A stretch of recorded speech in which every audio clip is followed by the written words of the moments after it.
Hello YouTube, welcome back to my channel. It's the Black Rose herself. So in my last video, I talked about body positivity, self-love, and affirmations. That video meant a lot to me because I myself had been through a lot where I had no self-love, where I didn't feel confident in myself and who I was and how I dressed and everything beyond that.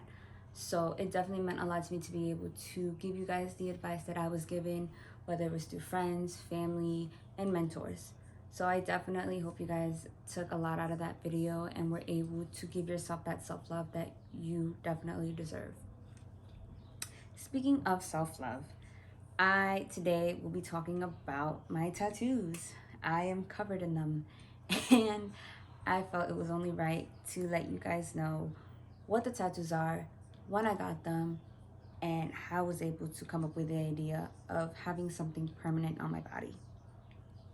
So when it comes to tattoos, a lot of people are very skeptical on what they want to get, whether it's their first tattoo or their 13th, 14th, 15th tattoo if they have as many, because tattoos are permanent. That is a big thing. They are permanent. Though there is now technology like laser removal that you can get the tattoos removed or you can cover them with makeup, they still leave a scar because they are needles injected into your body over milliseconds that create a beautiful masterpiece. So my tattoos to me are my story of who I am, who I was, and who I hope to become one day. On the left side of my body, I have my family, my friends, my loved ones. On the right side of my body, I have my babies, my roses. So I'm gonna show you guys pictures that are gonna pop up on the screen of each tattoo, and I'm gonna tell you the story about each tattoo that I got.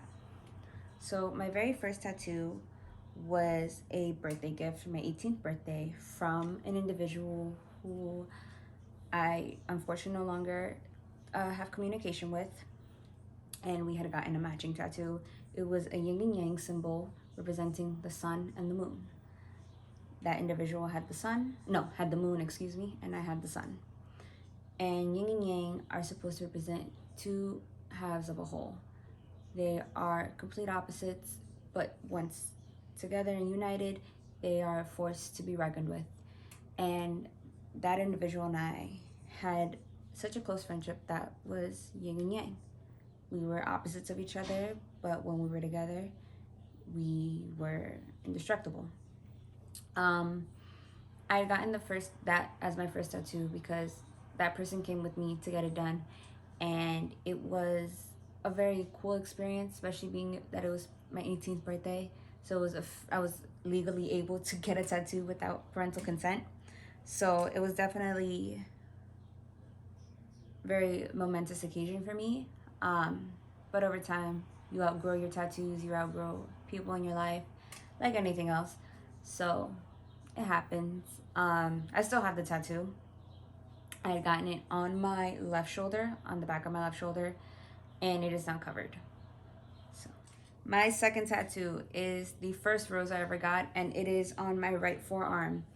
I chose that to be my second tattoo because it was the first representation of me officially branding myself as the Black Rose herself. So what better way than to have her forever on my body? I chose a black rose again because it was a representation of who I was in high school and how I was growing as a woman and as an individual to who I am today and who I'm still becoming. So though this rose may already be in bloom, she's not done. I'm covered in roses, as you can see, but we'll get to those when we get to those. My third tattoo is this rose on my right palm.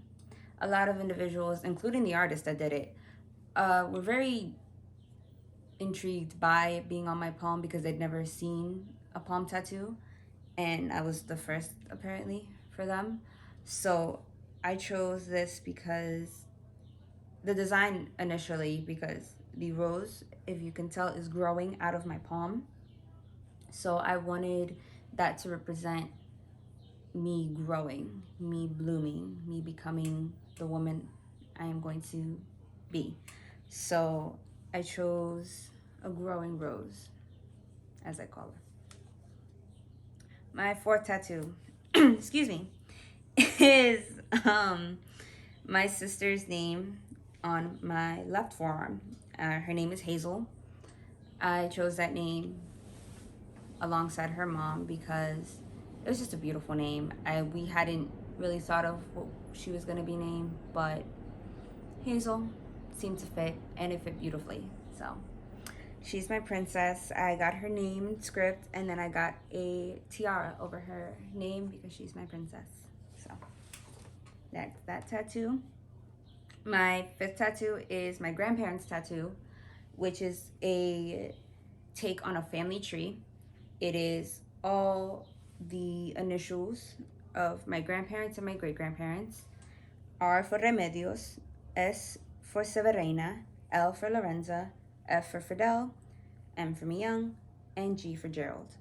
Those are my great-grandparents on my father's side, my grandparents on my father's side, and my grandparents on my mother's side.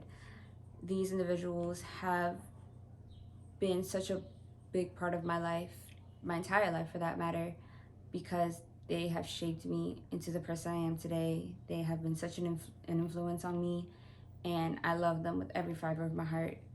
Unfortunately, out of the 6, I only have 3 grandparents left, and I make it such an important thing to spend as much time with them that I have, because any day I could lose them and it would just crush me. So to know that I have them by my side and on my arm for the rest of my life is more than I could ever ask for.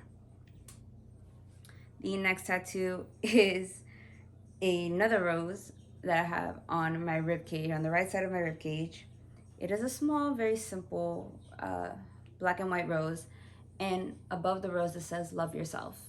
So leading back to my previous video about body positivity and about self-love, I got that to remind myself to love myself no matter what, to never dig myself into such a deep hole that I can't get out of it, to remind myself that I am an amazing woman, and though it may not seem like it now, I have so much more to give to this world, and I will have so much success in my life that no one will ever take that away from me. So oddly enough, I sometimes forget I have the tattoo because of how small it is and where it is. But every now and then I'm like, oh, there you are. So the next tattoo is a rose that I had seen as an idea, and I loved it. When I first got it, I had an idea of what I wanted it to look like. It did not come out that way. I held it out for about 2 years, 2, maybe 3 years, and then I covered it. It just wasn't what I wanted. It was another rose that had more representation as the black rose rather than just another rose on my body. But unfortunately, it again did not come out the way I had envisioned it. It happens. Again, luckily there are cover-up tattoos that you can do that are big enough to cover someone's thigh, so I was able to get that done, and that tattoo actually is phenomenal. It's not done yet. I'm hoping to finish that one very soon, but for now, I'm okay with the progress that it has. My next tattoo is a matching tattoo that I got with my best friend Kayla. We've been best friends for now 11 years, and I believe on our 9th year, it was either 8th year or 9th year, we got matching roses. She got a black rose as a silhouette, and I got a blue rose, and her favorite color is blue. So we always believed, and we got them on opposite arms. So I got mine on my right arm, and she has it on her left. And we thought of it because her favorite color is blue. I'm the black rose. So it kind of just worked out. But we wanted it to represent our friendship, that no matter what happens, I'm always there for her, and she's always there for me. So I love my best friend very much, and that probably won't be the only tattoo we get. I think there's a couple more in store for us. My next tattoo is probably my pride and joy, to say the least. It is my back tattoo that spans across my back, and it is the pyramids, the sun and moon pyramids of Teotihuacan, Mexico, and the two active volcanoes, one active volcano and another mountain range, Popocatépetl and Iztaccíhuatl. And the representation of the tattoo and the idea I got from it was my love and my history that I have with Mexico as a country, and my passion for it, being that it's my culture. I carry it on my back. And I've always had so much pride, because when anyone ever meets me and they ask me what I am when it comes to my ethnicity, I always start with saying I'm Mexican, Korean, and Black. So I always represent myself as Mexican, and I couldn't think of a better way to show that pride. So I got the two pyramids and the volcano and the mountain range on my back. And it was an original idea that I had thought about probably for like 2 months, until I was able to go to the artist that did it, and he executed it beautifully. So I always love showing that tattoo off, and it means the world to me. My next tattoo is also done by the artist who did my back tattoo. It is my tiger. Never named him, unfortunately. My favorite animals are tigers. I was born in the year of the tiger on the Chinese calendar, so it just made sense to get my baby on my hand. Why I chose my hand? Because why not? You don't see a lot of people with hand tattoos. You see a lot of people with forearm tattoos, with regular sleeve tattoos, and I didn't want to be somebody who just got another tiger tattoo just randomly placed on her body. So I chose to do it on the top of my hand, so everyone could see it. My next tattoo is on my right hand, and it is another rose that leads up to a mandala. I found this design online and thought it was absolutely beautiful, and decided why not. My goal within the next 2 to 3 years is to cover the entire right side of my body, from my collarbone all the way down to my ankle, maybe even the top of my foot, in roses. And I would be a full rose garden on the right side of my body to represent myself as the Black Rose, and to represent my love for the flower itself. So far, I want to say I'm probably like 40% there. I have a lot to go. My thigh tattoo is going all the way down to my ankle, so that will cover the majority of my outside of my leg. I don't know if I'm gonna do the rest of my leg, like my entire leg. That might happen. I just have to figure out what I would do or how I would design it. My next tattoo is my favorite, and it literally is everything that I am, that I love in one. And she's probably my favorite. Next to my thigh and my back tattoo, she's probably my number one, and that is my Frida tattoo on my right shoulder. My love for Frida Kahlo, which is another video I will be doing soon, stemmed from having learned about her. I read her biography by Hayden Herrera, which is beautifully written, by the way. I recommend it for you guys. If you know anyone who's a big Frida Kahlo fan, if you want to learn more about her yourself, that book is so beautifully written, and it details so many major milestones in her life, from her accident to her first painting, to her trip to the States, to her trip to Europe, to Paris. Those are the big milestones that define Frida Kahlo as an artist, as a revolutionary, and as a woman, a Mexican woman for that matter. So I definitely recommend that book. I've read it probably 3 times already. And the idea I got for this tattoo is about 2 years ago, my cousin and I went to the Brooklyn Museum, and they were doing a Frida Kahlo exhibit. and it was mainly dedicated to her artwork, and particularly her clothing. In the entrance of the museum, no, in the exit of the museum, excuse me, there was a portrait of Frida, and it's probably one of my favorite portraits of her.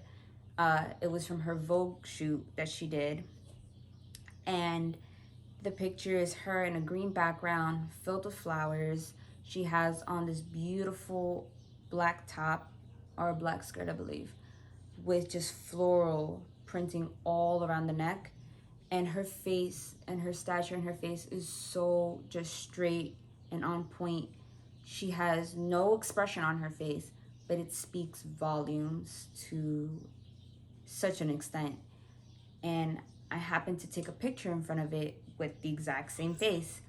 And it was so mesmerizing to look at, because to see the little expression that she even had, just the seriousness and the sternness in her face, portrayed what people already know about her and so much more. It just meant the world to see that. So I took that picture of Frida and made it my tattoo, made it the base for my tattoo. The extension of the roses on my shoulder, each rose represents a woman in my life, and each rose is colored based on their favorite color. I have my mom, my sister, my nieces, my cousins, my aunts, my god sister, my best friends.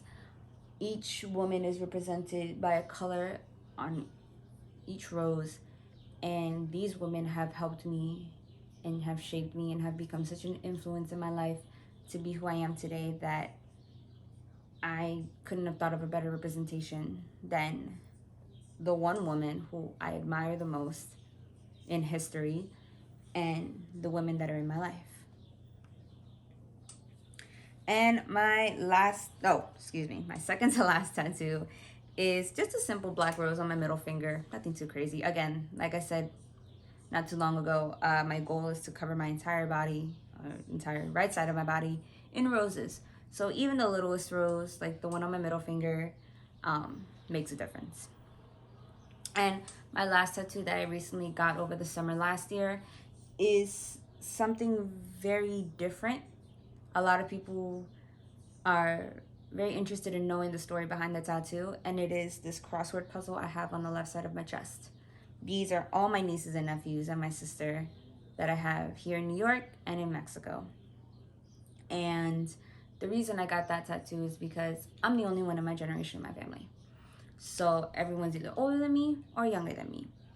And when it comes to that, I look up to my older cousins.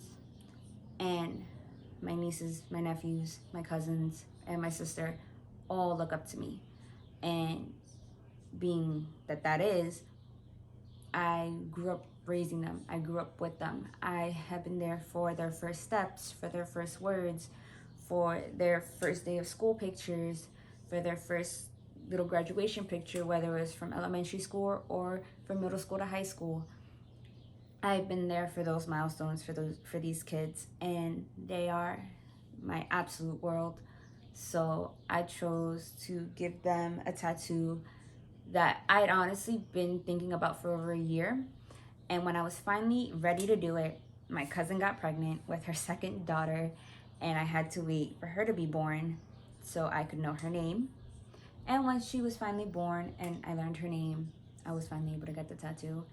And even the tattoo artist was so surprised because he had never done an art like this, or a tattoo. So it was very fun to be the first of many, hopefully, crossword puzzle tattoos that an artist could do. And each name is in that child's favorite color. So my nephew's blue, another one is pink and green, another one is pink, purple, red, another blue. So each kid has had such an impact in my life, and I wanted to do right by them and give them their own really cool tattoo. So yeah, those are all my tattoos. I'm definitely planning on getting a lot more. I just need to figure that out. And once I do, I will do probably another video on those as well. If you guys want to see any of the tattoos or any of the artists, Those links will be down in the description box, and you guys can check them out on Instagram. Thank you so much for watching this video, and I'll see you in the next one. Thank you so much, guys, for watching my video. Like, comment, subscribe, and share it with your friends. Hit that bell button to get notifications on when I post new videos. And in the description box below will be the links to my website, Facebook, Instagram, and Twitter account. See you in the next video.